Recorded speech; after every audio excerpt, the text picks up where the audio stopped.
What's going on, guys? So there hasn't really been many new technologies outside of AI that have really got me excited in quite a while. Technologies that have to do with web development. So this project, Bun, has really caught my eye, and it's an emerging lightweight JavaScript runtime and toolkit that's gaining traction really fast. I believe it's been around about a year, but 1.0 was just released. And in this video, we're going to talk about what Bun is, look at its capabilities, and we're going to jump in and look at a lot of its features. Now, before I get into anything, I just want to say that the JavaScript ecosystem in general has been very just all over the place for years and years, and I think it's getting better. I think that this is a huge piece to the puzzle because Bun is not just a runtime like Node.js. It does all that stuff, but it also includes a bundler for your front end. It includes testing. It's an all-in-one toolkit, which is what I really think we need in the JavaScript world to have a respectable, organized ecosystem. So I'm really excited about this project and this video, so let's get into it.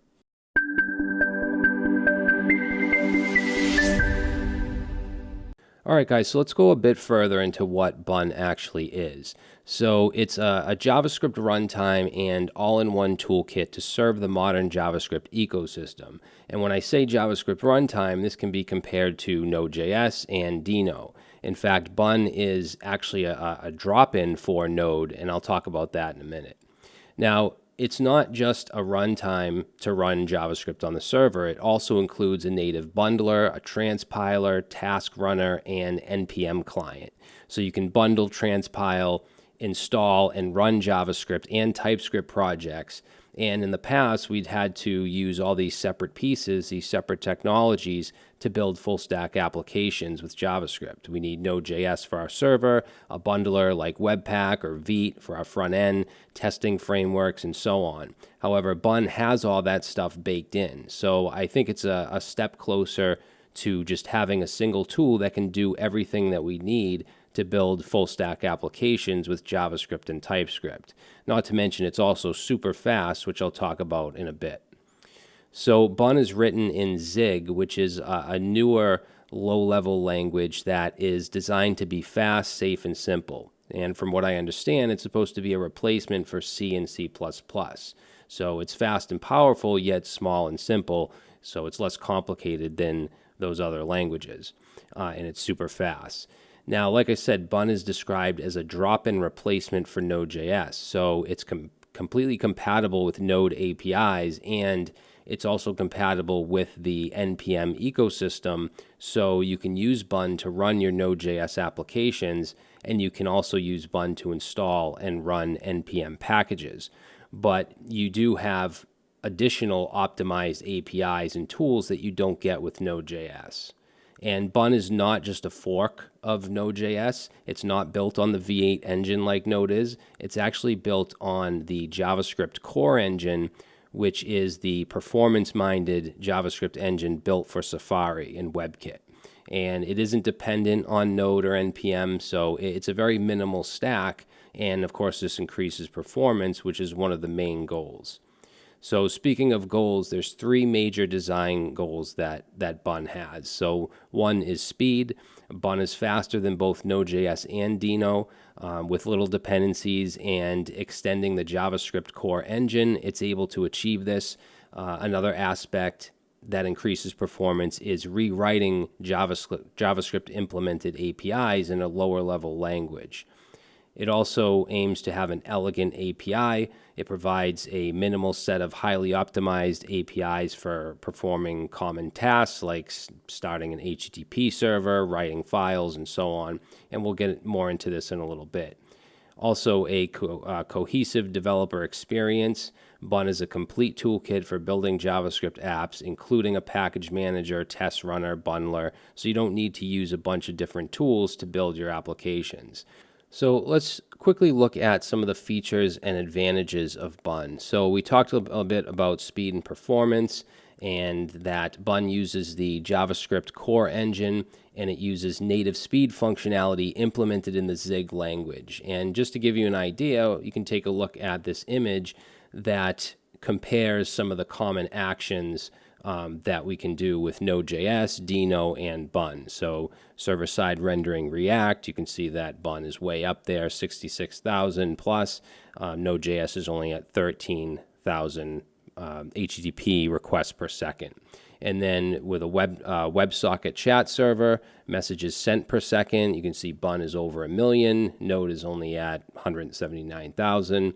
And loading a huge table, so having to do with making queries to a database, you can see Bun is way up there, and this is using SQLite. All right, so very, very fast in many ways. And like I said, it's a drop-in for Node.js, so it's compatible with all of the Node.js APIs. It has all of the built-in modules like FS, Path, etc. It also implements the globals like process and buffer, so you can run your Node.js apps with Bun. It also works with Node modules, so you still have a package.json, you still have a Node_modules folder to manage all your dependencies. There's also a native NPM client, so when you install NPM modules, you can use Bun install, you can use Bun run, all types of, basically just the same things that you would do with NPM, except it's supposed to be up to 30 times faster. And take those statistics with a grain of salt. That's just what they claim. Although using it, you can tell that it is much faster. So no module madness. This is one that is big for me. So with Node.js, they've been trying for years to implement ES modules without affecting certain things and breaking certain things. And you can do it. You can edit the package.json and you can add the type module and so on. With Bun, you can use either the ES module syntax or the common JS syntax. You could even use them both in the same file and have no problem. So that's something that's big for me. Web standard API, so Bun implements APIs like fetch, WebSocket, form data, etc. Of course, you get TypeScript out of the box. It's a first-class citizen in Bun. Simply use a TS or TSX extension and directly execute your TypeScript files.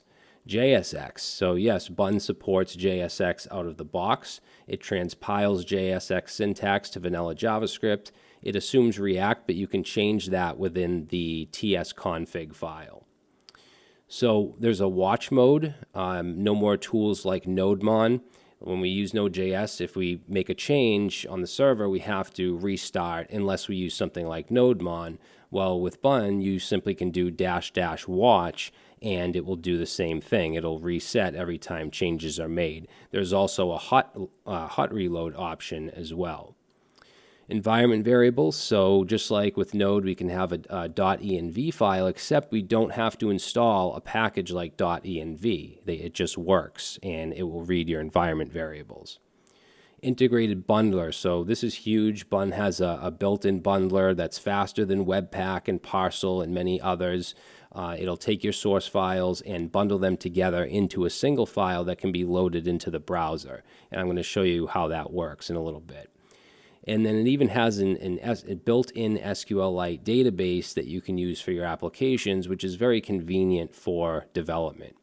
And those are just some of the features and advantages. There's more that I didn't even mention. There's also frameworks that we can use with Bun. Of course, we can use Express and Koa and all that stuff. There's also a framework called Elysia.js that looks really interesting, and it's supposed to be around 20 times faster than Express, and it's built to be used with Bun. All right, and again, take those comparisons with a grain of salt. Now, when it comes to installation, remember, Bun is still very new. 1.0 was just released. So at this point, if you're using Windows, you do need to use the Windows subsystem for Linux to kind of get the full experience. If you're on Mac or Linux, then you can just use it, and you can install it either with curl, or you can even install it globally with NPM. All right, I'm on a Mac, but if you're on Windows, again, I would suggest using the Windows subsystem for Linux. All right, so enough talk, enough slides. Let's go ahead and jump in and see what Bun has to offer. All right, guys, so this is Bun.sh. This is the official website for Bun. This is where you can find all the documentation. And you'll see that there's a command here, a curl command that we can use to install. Now, notice down at the bottom it says supported on Mac OS, Linux, and WSL. So if you're on Windows, you're going to want to use the Windows subsystem for Linux. Now, I have a video that shows you how to get set up. I think it's a 12 or 13 minute video. It's quite old. It's a few years old, but not much has changed, so you can follow along with that to get set up. I'll put a link in the description. If that doesn't help, there's tons of other videos out there that will help you get that set up. All right, and that's if you want to follow along. You can just sit back and, look at the features and see what this is all about. So there's a few ways to install. If we go to Docs and we go to Installation, you'll see that we can install with curl, but we can also install globally with npm if you want to do it that way. If you're on Mac, you can also use Homebrew. You can also use Docker. You can also use Proto. So I'm going to stick with this curl command. So I'll grab this off the home page. Now I already have Bun installed, so it's all set up on my machine, but what I would do is paste that in, run it, and it's not going to tell me to run this command, but if it's your first time running this, it's going to also have you do exec/bin/zsh. So that will make it so that you can use the Bun command. So once you do that, then you can just try bun-version, and you should see the current version, which at this time is 1.0.2. Okay, so now that Bun is set up, let's open up VS Code, and I just have an empty folder called Bun Crash, and I have my integrated terminal open down here, and the first thing I'm going to do is run bun init. Just like we would with npm, we do npm init. It'll ask for a package name, that's fine, entry point, index.ts is fine, and what it does is it creates a little more than what you would get with Node.js. With Node.js, you would just get the package.json and the lock file. So here you're also going to get the couple things, the TypeScript config file, which we're not going to need to do anything with, but if you want to customize TypeScript, you can. You get the actual entry point, which is this index.ts file, which just has a console log in it. You get the bun lock file, our package.json, along with the peer dependency of TypeScript and the dev dependency of the bun types. So those get installed, and you can see we already have our node modules folder, so we don't need to run npm install. So we have that stuff set up, also a git ignore file as well, and a readme. So those that's what we get to start off with. So to run a file, we can say bun run and then the file. So let's say index.ts, and we get hello via bun because that's what's in this index.ts. Now you'll notice if I do bun run index without the extension, it says missing script index. So you do have to add the extension onto the end there. So what I'd like to do first is just create a very simple server using the Bun API, using the Bun.serve, which is similar to the HTTP module in Node.js, but it's much faster and it's more optimized. It's not something you'd really use in production, just like you wouldn't use just the HTTP module with Node. But I do want you to know, the very basics of how that works, and we can see how to use a Bun API. So let's create a variable here called server, and we'll set this up with Bun.serve. And we don't have to bring Bun in. We don't have to import it or anything like that. So in serve, let's pass in an object, and I'm just going to disable Copilot for now. Let's disable that because I know that can get kind of annoying. Okay, so we have our object, and then we can define the port that we want. Let's say we want to use port, we'll say 5000. And what we do here is add a fetch method, and that's going to take in a request object. Okay, and then in here we want to return a response. So we'll say return new response, and then whatever we want to put in here, I'll just put a string of hello world. And then down here we're going to do a console log, and let's do a template literal here, and we'll say listening on port, and then we'll just put in that port. Actually, we have to do server dot port. Okay, so now if I come down here and I run bun run and then index.ts, we can see listening on port 5000. So we've created a very simple web server. And if we go to the browser and then we go to, let's go to localhost 5000, we should see the hello world. Okay, so very simple. This is comparable to using the HTTP module with Node.js. Now, what's cool about this is we have a watch mode. So with Node, you would have to install something like NodeMon, because you'll see if I try to change this, like let's say hello bun instead of hello world, and if I come back over here, let me just make this a little smaller. If I come back over here and I reload, it doesn't change. I have to restart the server. However, what I can do instead is use watch mode. So I can say bun and then -- watch and then the name of the file, which is index.ts, and now it should be in watch mode. So you'll see it says hello bun. Let's say I just want to add an exclamation, save, come over, reload, and now you can see that that exclamation is added. So it's similar to as if you were using NodeMon. There's also hot reload. So if you're dealing with, let's say you have a React app and you're dealing with state, and you don't want that extra reload to have to change your state, you can use hot reloading by simply doing, instead of watch, you can do hot like that, and that should work as well. We're not going to see any difference here, but if we had some state, you would see the difference. There's some examples in the documentation if you want to check that out. All right, now the next thing I want to look at is environment variables. So let's create a file called .env, and in that I'm going to put the port variable, and we'll set that to 5000. All right, so we'll save that. Now normally with Node.js you would install a package called .env, and then you would have to initialize it. You call the config method and so on, but we don't have to do that. It should just work. So what I'll do is, where we have this 5000, there's actually two ways we can do this. We can do the old process.env.port, and I'll just say, or let's say 8000, if it for some reason can't find this. And then I'll just restart, and you'll see it actually did restart. And it said 8000 because it hadn't read that file yet, because it does need a restart, but now it says 5000, meaning that it's reading this port. So if I reload this, that should still work. Now another way to do this is to say bun.env port. So if I do that, that gives us the same result. We're still getting 5000.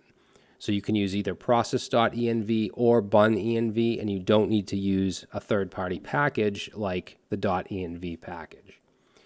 Now as far as scripts, we can also add Bun Scripts. So let's go to our package.json here, and let's add a scripts.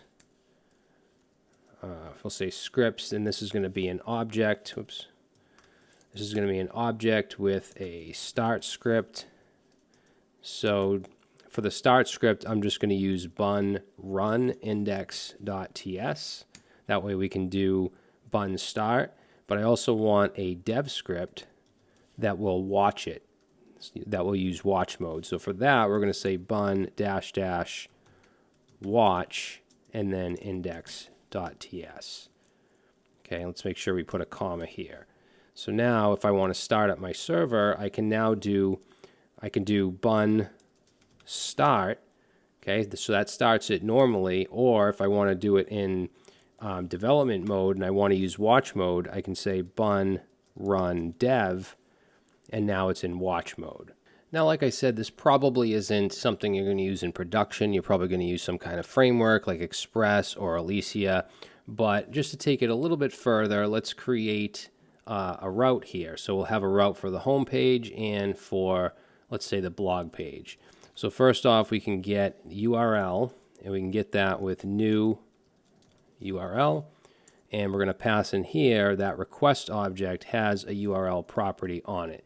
So that'll get us the URL. And then we can say if the URL dot path name, if that is equal to slash, then that's going to be the home page. Actually, we don't even need these curly braces. We'll just say return a new response, and we'll pass in just a string of home page. All right, and then underneath that, I'm just going to copy that down. Never mind these red lines for now. So this path name, let's say if that is equal to slash blog, then we're going to return, let's say blog. And then under that, we're going to return. So if it's neither one of those, then we'll return a 404. So we'll say new response, and we'll pass in here just 404 exclamation. So now if I go to the home page, I see home page. If I go to slash blog, I see blog. And if I go to like slash blog 1, which doesn't exist, I see the 404. So that's just the basic server API. Now, there's also, with the NPM client, the Bun NPM client, you also have Bun.x, which is similar to npx. So this allows you to run a package without installing it. So I'm going to stop the server here and go down to the terminal, and let's run Bun.x. So you could either do Bun space X, or the shortcut for that is just Bun.x like that. And we're going to say cow say, which is just a really simple program that will have a cow say whatever you type here. So I'm going to say hello bun. And we'll run that, and we see just a little ASCII cow with hello bun. So if you wanted to use, I don't know, create React app or something like that, something that you want to use npx with and just use something without installing it, you can do that with Bun.x. Now, as far as node modules go, like the default modules like path and fs, you still have those available. So I want to show you those. So I'm going to just create a new file here, and I'll just call it node. Well, let's just call it modules. Doesn't really matter. This is just experimentation. So we'll just say modules ts. And I'm going to import, let's say, path from path. And another thing, I'm using the ES module syntax here, but if I wanted to, I could also use the require syntax. I'll show you that in a second. And you can even use both in the same file. I don't know why you would do that, but you can. So let's say const file path, just to show you that we can use this. And we'll use the join method. So path.join, and we'll say foo. So a folder called foo, a folder called bar, and then we'll have a file called image.png. So let's say we have that file path, and then I want to get the file name. So I could say path.base name, and then pass in the file path. And then I'm going to just console log the file name. All right. So if I run this file by saying bun run and then module.ts, what do I call it? Oh, modules, sorry. So it's modules ts. You can see I get the file name of image.png. And if I wanted to use the require syntax, I could say const path equals require path and run the file, and that works just as fine. So, I mean, you can use whatever syntax you want. There's no extra steps. Now, you have other core Node.js modules you could use, such as FS, but instead of FS, there's actually a new optimized API for dealing with files that Bun offers. So I'm actually going to create another file here. I'll just call it file.ts, and we can close this stuff up here. So I'm going to first off just write or create a file and write to it. So I'll go ahead and just say const data, and I don't even have to bring anything in. It's on the Bun object. So I'm going to say data, and I'll say I love JavaScript. Okay, and then let's say I want to write that to a file called output.txt. What I can do is I can await on bun.write, and we have a top level async, so I don't have to wrap this in an asynchronous function. And then let's say output dot text, and what we want to write in that file is that data. All right, so we'll save that, and then let's run this file. So we can say bun run file.ts, and now you'll see there's an output.txt with I love JavaScript. So that's if you want to write to a file. Very simple, just 2 lines of code. It can easily make it 1 line. And then if we want to read files, we can do that. Let's just comment this out. We can do that with bun.file. So let's say const, and we'll call this file, and we'll set that to await bun.file. And the file I want to read is output.txt, so the file we just created. And then we can get a bunch of different things from this. If we just want the data as a string, then we can just simply say file, actually we have to await file.text, which is a method. So now if I run this, we can see I love JavaScript, so it just gives us it as a string. If you want to get, for instance, the file size, there's a size property. So we can say file.size, and that's a property, not a method, so no parentheses. And you can see 18, so it's in bytes. That's 18 bytes. And then you could also get the contents as a readable stream. So if you wanted to do that, you could do await file.stream. So that would be a readable stream. If you want to get it as an array buffer, you could do that. So await file.array buffer. And if I run that, you can see we get it as a stream here, and then we get it as an array buffer. So there's a lot of different things you can do with files using this Bun API. All right, now for testing, there's also integrated testing. So let's create a new file here, and let's call this, we'll just call it index.test.ts. You want to make sure you have that .test in there. And then what I'm going to do is import a couple things from, and it's going to be from bun and then :test. And let's bring in here describe, expect, what else? Test, and before all. So basically we can have hooks in here. It's very similar to what you would do with jest. So for instance, you could call before all and pass a function in here. And then here's where you could say set up tests. But let's create an actual test with describe. So we're going to say describe math, pass in function here, and then we'll have a test. So our test is going to be called addition, pass in a function, and let's say I want to expect 2 plus 2 and then .2b, so we want that, expect that to be 4. Okay, so let's save that, and now all we have to do is simply run bun test, and it's going to look for files that have the .test. So it should automatically pick this file up. So if I run that, you can see that it runs in the math test suite, it runs the addition test, and it passes. So really cool. We haven't installed anything. The only thing that's not Bun is TypeScript. That's the only thing that's in the package.json, which is really nice.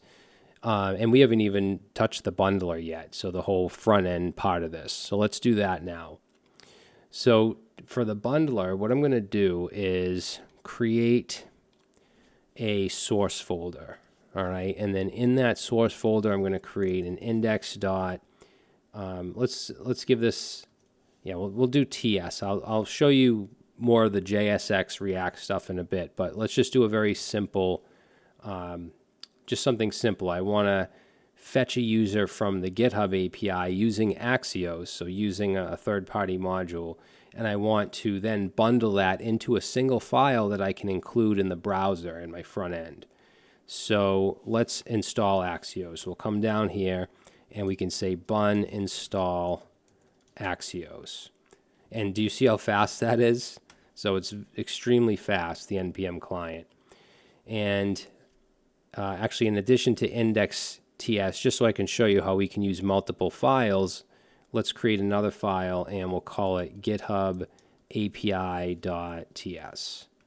And here we're going to import Axios from Axios, and then we're going to have an async function.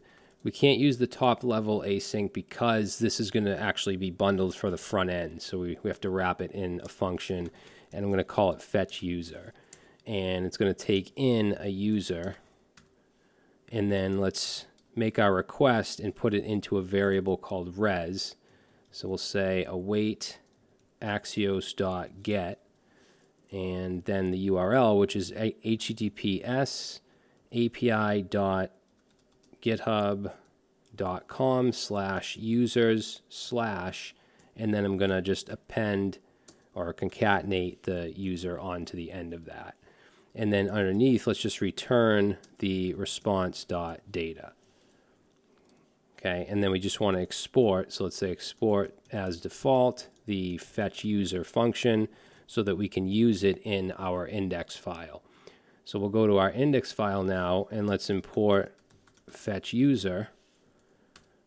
Okay, and then since this returns a promise, we need to wrap it in an async function. So I'm just going to use an iffy here. We're going to say async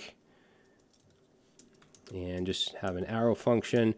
And let's say const user data, and we're going to await on the fetch user function and pass in the user that I want to get, which will be my own, so just Brad Traversy. And then underneath that, we want to, I want to just put it in the browser body. So let's say document.query selector, and I'm just going to select the H1 and then set the inner HTML, and we're going to set that to just JSON.stringify, and I'm just going to insert the entire JSON string. So we'll pass in the user data. All right, so what we can do now to be able to bundle this and include this in our HTML in our front end, we can come down here into the terminal and use bun build. Okay, so bun build, and then I'm going to specify the file, which is going to be ./source/index.ts, and then we can do --out file and set that to where we want this the bundled file to go, which I'm going to say ./dist/bundle.js. So let's run that, and now you'll see it'll create a dist folder with the bundle.js file. And this is everything in the source folder here, the index.ts and the function inside the GitHub API is all in here. And that's what we want to include in the front end. So now what we can do is in that dist folder, we can create an index.html, and we'll just put a boilerplate in here. We'll say GitHub user data. And then in the body, remember we put it in an H1, so I'm just going to put an H1. Doesn't really matter what we put inside of it. And then let's make sure that we include that script, and the source is going to be the ./bundle.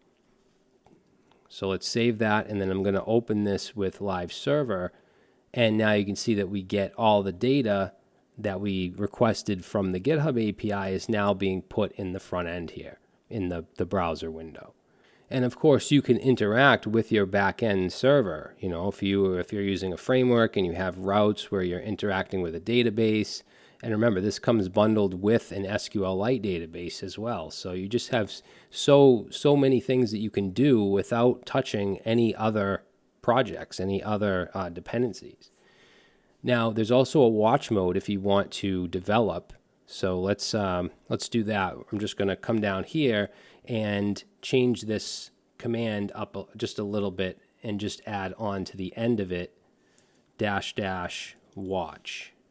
I believe that should do it. So if we run that, and now let's go into the index.html, and right above the h1, I'll put an h2 and say hello and save, and you can see that we now see the h2 with the hello, and I didn't even have to reload it. Reloads on its own. So really cool stuff. Now I want to get a little deeper into the whole front end thing, and I want to give you an example where we use React and how we can actually transpile JSX. So let's stop this, and let's install React and React DOM. So we'll say bun install React and React-DOM. Okay, so now we have that installed, and what I'm going to do here is go to my index.ts that's in the source, and we're going to rename this because I want this to have some JSX in it, so we're going to rename it index.tsx and then just get rid of everything. So this will be the entry point to our React application.